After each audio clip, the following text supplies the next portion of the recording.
The Price of Glory by Michael and Caden.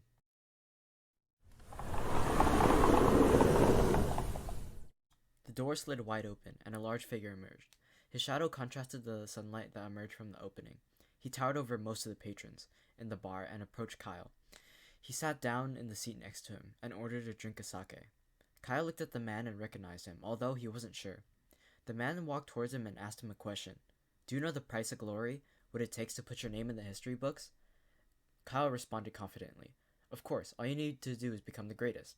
Jason stated, "No, it's not that simple, Kyle."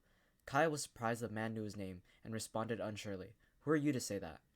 The man responded with, "You can call me Jason. Take a walk with me." Jason stood up from the seat and walked out the door. Kyle followed him in confusion. They walked across town until they met a blacksmith. Jason pulled out his sword and Kyle followed suit. The blacksmith asked Jason, "Do you want the usual?" Jason responded, "Get it for him too." The blacksmith took both swords and started his work. While they waited, Kyle asked Jason, "What are we doing anyways?" Jason responded, "Today's the day where the tournament starts, right?" Kyle nodded in agreement, and Jason continued, "You wield that blade for a reason, right?" "I know you want to get in. You want that fame for yourself. I wanted it too, and I'm gonna help you." Kyle in disbelief asked, "So what's the catch?" Jason responded stating, "There is no catch, kid. If you're really unsure about it, you don't need to take my help." Kyle, still hesitant, said, "Alright then, what's next?" The two retrieved their blades, and they were both flawless. Both were sharp and had clean, curved edges. Jason and Kyle thanked the blacksmith and they walked to the dojo. Jason asked Kyle, "Show me what you got." Kyle responded, "I'll show you." He took out 5 pieces of bamboo and lined them up straight and even. He pulled out his newly sharpened sword that glinted in the light and swung. He cut all bamboo in the blink of an eye. Jason was impressed and stated, "Now my turn." He pulled out 7 bamboo and lined them up, and took his time. He swung with the speed of lightning and his cut was perfect. It was slanted without a single flaw. The steep slant allowed the cut halves of bamboo to slowly fall onto the ground one by one. Kyle was flabbergasted in amazement. Jason sheathed his sword and with a grin on his face said, "That's how you do it." Kyle responded asking, "How did you do that?" Jason calmly stated, "Maybe if you took your time, you could have had a cleaner cut. Here, let me show you. Let's spar for a bit." Jason threw a wooden sword at Kyle, and then Kyle immediately rushed Jason. Jason waited patiently for Kyle to come in arm's distance. And when he did, Jason grabbed his sword and flipped Kyle on his back.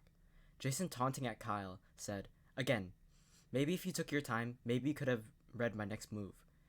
Kyle, angered by Jason, rushed again. This time, Jason hit Kyle in the head and knocked him to the ground. Jason put his hand forward to help Kyle up, and Jason said, "Control yourself and be patient. Trust me, you won't make a fool of yourself at the tournament this way." Kyle woke up from his bed, and it was the day of the tournament. Jason greeted him as he walked out of the entrance of the hotel, and they both walked towards the temple. This was an important step for Kyle, as this town was known for their annual tournaments. If Kyle managed to prove himself, he would be granted fame and fortune, one step closer to putting his name in the history books. As they walked into the temple, they saw a huge crowd watching the duels. As Kyle signed up, he saw his opponent were all up and coming swordsmen, just like him. Although he was just a little intimidated, he was still confident. A gong rang as the duel started. Kyle blitzed through the first 3 opponents, and only 2 more swordsmen left. Kyle got into stance, straightened his sword, and looked into the eyes of his opponent. It took him some patience, but he could read him like a book. And as he took a step towards Kyle, the opponent rose as Kyle cut him and fell to the ground. This was the finals. Jason walked up to Kyle and said calmly, "This is your time to go out and prove yourself." He looked back at Jason, but something was off. Kyle looked around into the crowd to see what was going on, and that's where he felt it. A pair of sharp eyes stared straight through him. As they read Kyle like a book, his confidence crumbled and his hope of winning the duel was over. That prize of fame and fortune he worked so hard for was gone. He looked at his opponent and got into his stance. His footwork was unbalanced, his blade was off-centered, and he could tell his opponent focused. The duel started as his opponent rushed Kyle and managed to slice a cut into Kyle's stomach. Kyle fell to the ground. The cut was shallow and wouldn't kill him, but Kyle was still lost the duel. His one chance was over. Jason helped Kyle up and asked him, "You felt it too, right?" That person in the crowd. Kyle nodded in agreement, and Jason continued, "You could have won that, but whatever was in the crowd was something else. It could even read my movement down to the wire." Jason paused for a moment. His eyes locked onto something and dashed towards the crowd. Kyle followed in pursuit, confused. Ren woke up on the back of a wagon and realized he was late and rushed towards the temple as fast as he could. He had a plan in mind, but he was retired by now and hasn't had much combat experience in the past few years.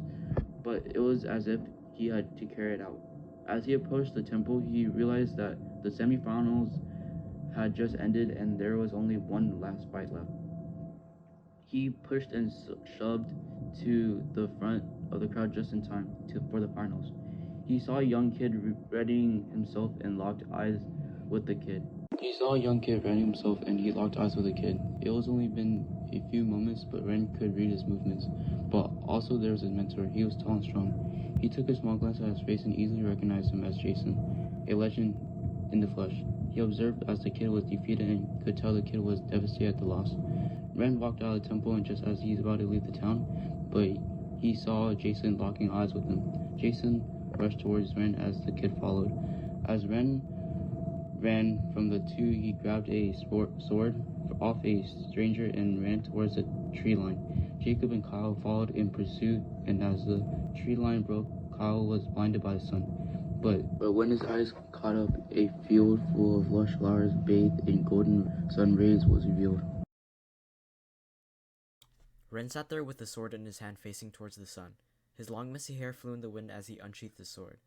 Ren calmly exclaimed, "Jason, the son of the Sanada clan, the last of a legendary era of swordsmen. I wonder how it got to this point." Jacob, angry at Ren's comment, screamed, "Face me, coward!" Ren responded, "Me the coward? Who is the one that ran away from every encounter with death, running from every encounter with glory?" Kyle tried drawing his sword, but Jacob stopped him and drew his own. Ren, taunting Jacob and Kyle, stated, "Kid, I'll show you the price of glory." Kyle saw as Jacob was consumed by anger, as if a demon took control of him. Jacob rushed towards Ren and swung with the might of a lion. Ren dodged the blade as it hit the ground, but dirt flew into the air as well as Ren's eyes. Ren retreated backwards as he was blinded, and as he did, Jacob swung again. Ren barely blocked the strike as sparks flew everywhere as steel clashed. As the sparks hit the ground, the grass and the flowers around the two ignited. Flames burst as they battled. And again, Jacob swung wildly at Ren. Kyle looked on as his mentor was winning. However, he was worried for him. He's never seen him like this before. Everything Jacob taught him was thrown out the window as Ren and Jacob fought. On the 8th strike, Jacob brought his sword to the stars and crashed it down onto Earth, hitting Ren's blade. Ren focused up and waited as Jacob was going to strike again. This time, Jacob was going for the kill, putting all his weight into the strike. But as he struck, Ren parried it, pushing his blade with his own, breaking Ren's sword. However, the weight from Jacob's strike was used against him, and he fell to the ground. Ren kicked Jacob in his chest, pinning him to the ground. Kyle tried to climb up the hill, but the flames prevented him as his wound got worse. Kyle was useless, as he watched his mentor lose. Ren pointed his broken blade towards Jacob. Jacob stated, "So this is the price of glory. Death." As he said his last words, Ren took him out of his misery. Kyle screamed at the top of his lungs, and mustered up the strength to fight Ren, pushing through the flames.